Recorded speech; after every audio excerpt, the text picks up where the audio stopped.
कुछ चीजों को कभी शो मत करना, शो करके मत करना। ध्यान शो करके मत करना, पढ़ाई शो करके मत करना। अगल बगल वालों को दिल में दर्द होता है कि अच्छा बेटा, मुर्दों का कोई दुश्मन नहीं, तुम मुर्दा बन के रहो। अगर मुर्दा जा रहा है तो कोई गाली देता है? तुम क्या करना चाहते हो जीवन में, यह बात तुम्हारे साये को भी नहीं पता होना चाहिए। तुम अपने घर में, गांव में कुछ मत बताओ, तुम्हारा घर बड़ा सुकून से रहेगा। जय हिंद फ्रेंड्स।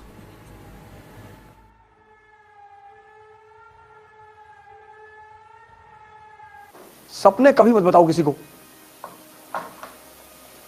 तुम क्या करना चाहते हो जीवन में, यह बात तुम्हारे साये को भी नहीं पता होना चाहिए।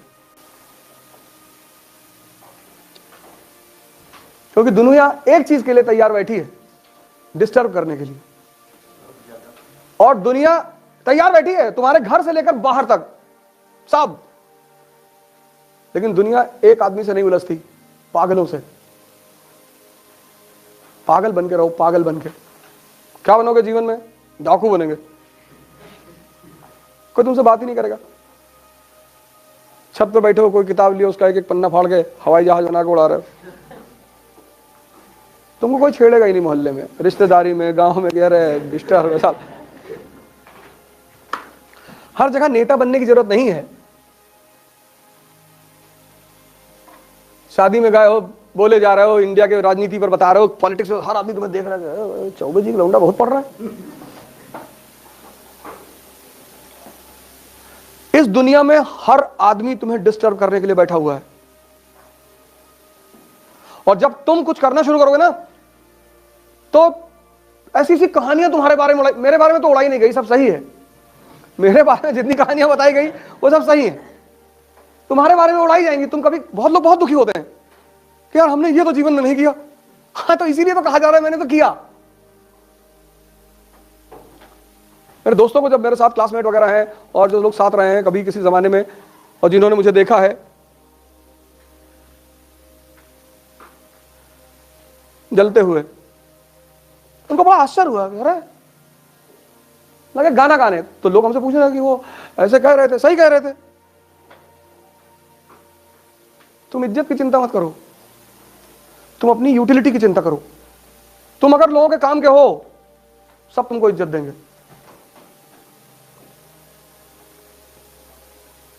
नियम है ये। तुलसी के पौधे को भगवान और कैक्टस के पौधे को शैतान माना जाता है।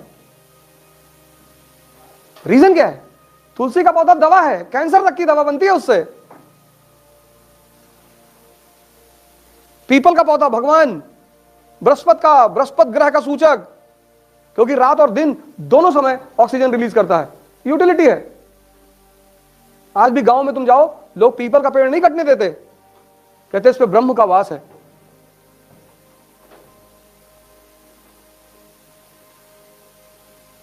नीम औषधि है।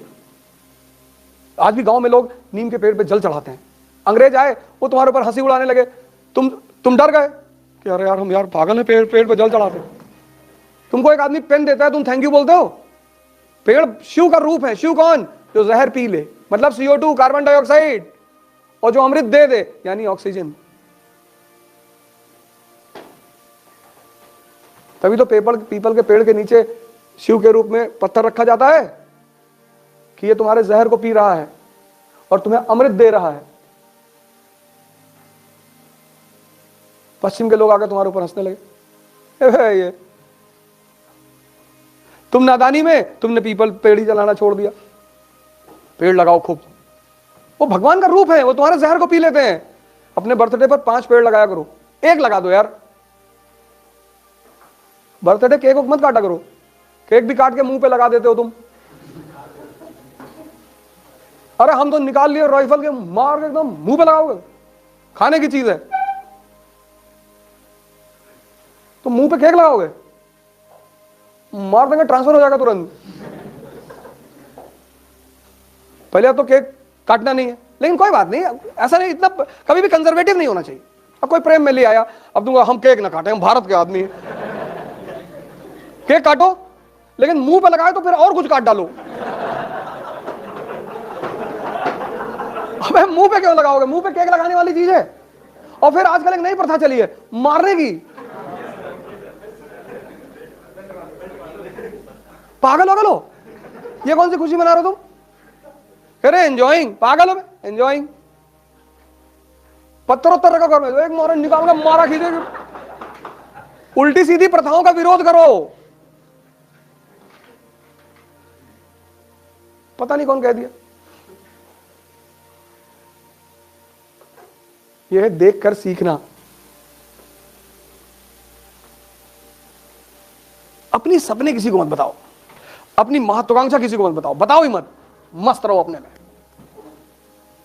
सूरज सुबह नॉक थोड़ी करता है, जब वो चमकता है तो दुनिया खुद ही उसकी तरफ देखती है। अब जब तुम्हारी शादी हुई, या तुम्हारी गर्लफ्रेंड है या बॉयफ्रेंड है, या तुम्हारा कोई बहुत पक्का दोस्त है, अच्छी चीजों को कभी समाज में एक्सपोज मत करो। शादी हुई, अब आमतौर पर लोग एक दूसरे को प्रेम दिखाते हैं, एक गिलास में 2 स्ट्रॉ डाल के पी रहे हैं। अगल बगल वालों को दिल में दर्द होता है कि अच्छा बेटा, तुम जिससे सबसे ज्यादा प्यार करते हो ना, उसको सबसे ज्यादा विरोध करो पब्लिकली, तुमको कोई नहीं भड़काएगा। कुछ चीजों का भी शो मत करना, शो करके मत करना। ध्यान शो करके मत करना, पढ़ाई शो करके मत करना, प्रेम शो मत करना। समाज को बर्दाश्त ही नहीं होता। अभी तुम 10 घंटा पढ़ो, अगल बगल वाले इंटरेस्ट में आ जाएंगे अगर देख रहे हैं तो। इसीलिए शमशान के लिए इतनी कहानियां उड़ाई गई, क्योंकि जो हिंदुस्तानी ध्यानी थे, तो जब ये ध्यानवान करते थे तो आम पब्लिक आके कोई कुत्ते की हड्डी फेंक गया, कोई पत्थर मार गया, तो फिर इन लोगों ने शमशान में बैठ के ध्यान करना शुरू की। तो अब शमशान में की कहानियां बना दी। वहां रात में पायल की आवाज आती, और जो शमशान के केयरटेकर है उनके बच्चे दिन रात वहीं रहते हैं, उनको तो नहीं आती। चाहे मुसलमान शमशान हो चाहे हिंदू हो, उनका केयरटेकर फैमिली वहां रहती है ना। हमारा स्कूल है फातिमा स्कूल गोंडा में, तो हमारे स्कूल के जस्ट बगल में मुस्लिम कब्रिस्तान है। तो जो कब्रिस्तान के केयरटेकर थे, उनके बच्चे उसी कब्रों पे खेलते थे। तुमने एक बार उस केयरटेकर से पूछा, मैंने कहा भाई साहब आपको डर नहीं लगता? बोला भैया डर तो जिंदा आदमी से लगता है, ये तो सब बेचारे मर गए।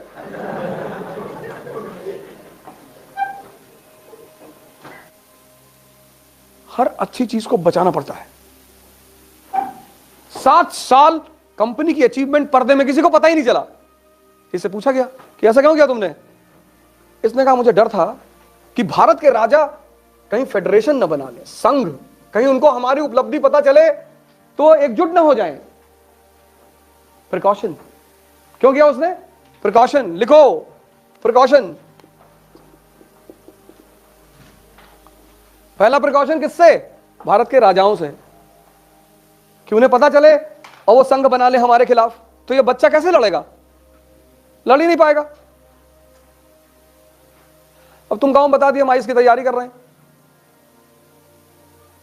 और तुम्हारा जो गाय भैंस रखने का मड़ा है उसमें पड़ोसी ने आग लगवा दिया, और तुम्हारे पापा फोन किए कि यार किसी ने वो खैरानी फूंक दी यार, तो तुम वहां डिस्टर्ब हुए कि नहीं? तुम्हारे घर में एक भैंस है 80,000 रुपए की, गांव वालों ने खुलवा के बिकवा दिया,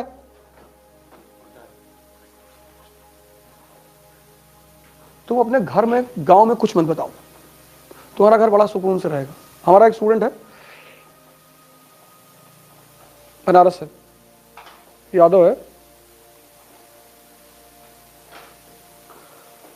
तो जब उसका मेंस आया तो गांव में पटीदारी है ना, उसका दीवार ही गिरा दिया।